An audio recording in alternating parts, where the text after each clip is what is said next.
Hola, el día de hoy vamos a hablar de una lesión muy frecuente en el ámbito deportivo, la cual la pueden padecer desde deportistas amateur hasta atletas de alto rendimiento. Se trata de la ruptura del tendón de Aquiles. En este video veremos cuáles son los factores de riesgo principales, cómo se produce la lesión, qué deportistas de élite lo han padecido y en qué consiste su cirugía.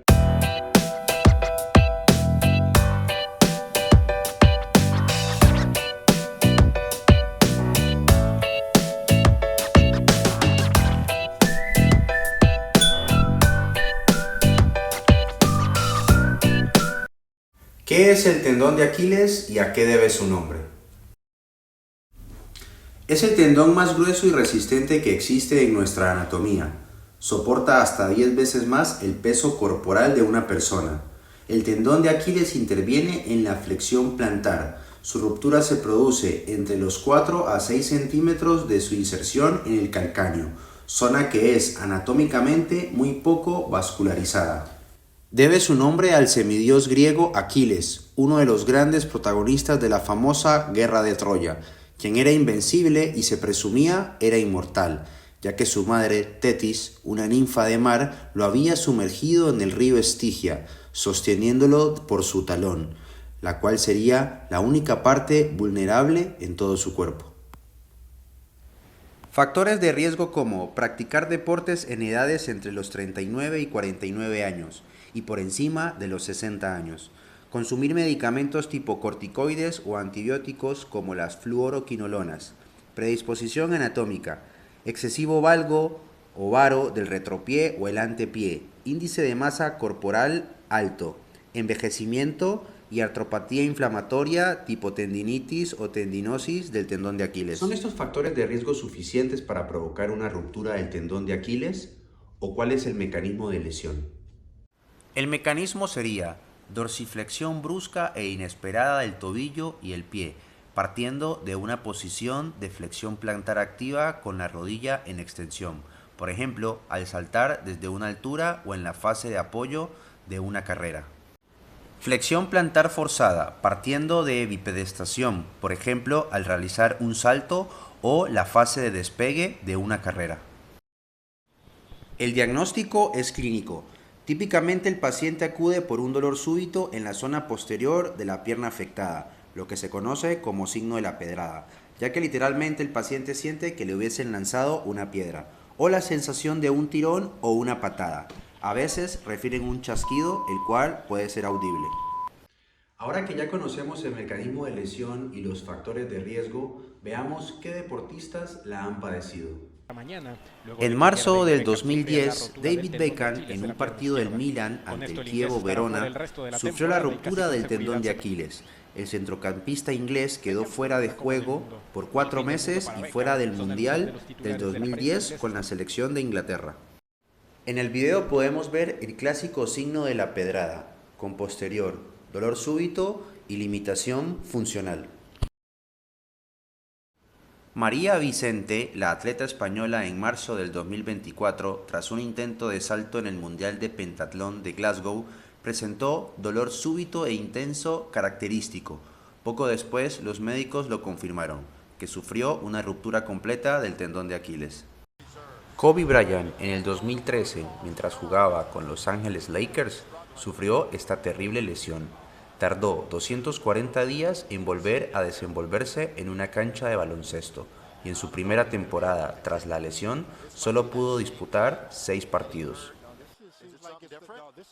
Como lo habíamos mencionado, es más frecuente el mecanismo indirecto. Se asocia a estrés mecánico con degeneración tendinosa. Pero, ¿por qué lo puede sufrir un atleta de alto rendimiento? Se debe a errores en el entrenamiento, factores externos, ambientales o exceso de entrenamiento en cuanto a duración e intensidad. Una vez el paciente acude refiriendo que presentó un dolor súbito en la parte posterior de la pierna mientras realizaba alguna actividad deportiva, ¿cuál es el paso a seguir? El siguiente paso sería evaluar al paciente y aplicarle las siguientes pruebas semiológicas.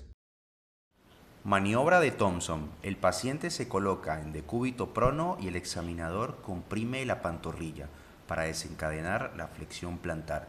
Si esta no se produce, se considera prueba positiva. Maniobra de Matles. El paciente se acuesta con las rodillas flexionadas y el examinador evalúa cómo se encuentra la actitud del pie. En esta imagen, la pierna afectada muestra un pie con ausencia de flexión plantar, es decir, el pie cae plano. Este resultado es una prueba de Matles positiva. En esta imagen podemos visualizar el gap de ruptura, lo que se conoce como signo del hachazo. El siguiente paso sería realizar una prueba de imagen. En este caso podemos optar por la más costo efectiva, que sería la ecografía, la cual me puede demostrar si tiene una ruptura parcial o total del tendón de Aquiles. En la ecografía, el transductor se coloca longitudinal sobre el tendón, el cual tiene un patrón fibrilar compacto que se extiende hasta la inserción del calcáneo. Hay que escanear el tendón en sentido proximal para detectar la almohadilla grasa de Kegger, que se inserta profundamente en el tendón y continuar hasta que se vea el músculo sóleo. Hay que repetir el examen en sentido medial y lateral fuera de la línea media para evaluar daños en el tendón. Una vez tengo la confirmación diagnóstica ecográfica de la ruptura parcial o total del tendón de Aquiles y debo proceder a operarme, ¿por cuál método debo optar? ¿Por el método abierto o por el método cerrado? Esta es la técnica quirúrgica mínimamente invasiva con Dresden. Se realiza una pequeña incisión posteromedial a 2 centímetros proximal del sitio de ruptura. Se introducen los instrumentos de Dresden cuidadosamente hasta la base del calcáneo de manera bilateral. Se enhebra este fragmento distal, se tracciona y se anuda proximal al sitio de ruptura, a la altura del abordaje inicial, utilizando sutura de alta resistencia, y se procede a cerrar. Técnica abierta. Se realiza una incisión posteromedial de unos 10 centímetros de longitud paralela al tendón. Se realiza una disección cortante a través de la piel, el tejido subcutáneo y la vaina tendinosa. Se sutura en este caso con técnica Krakow.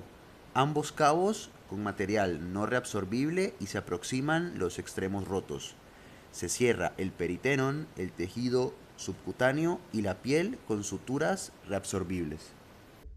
Según los estudios, si la ruptura se produjo entre las primeras 3 semanas, se considera una ruptura aguda. Por lo tanto, podemos usar el método mínimamente invasivo. Por el contrario, si la ruptura lleva más de 3 semanas, se considera una ruptura crónica y podemos usar el método abierto. Esto ha sido todo por el día de hoy. Si te gustó el contenido, no olvides darle like, suscribirte al canal y darle a la campanita de notificaciones para que no te pierdas ninguno de nuestros próximos videos. ¡Chao!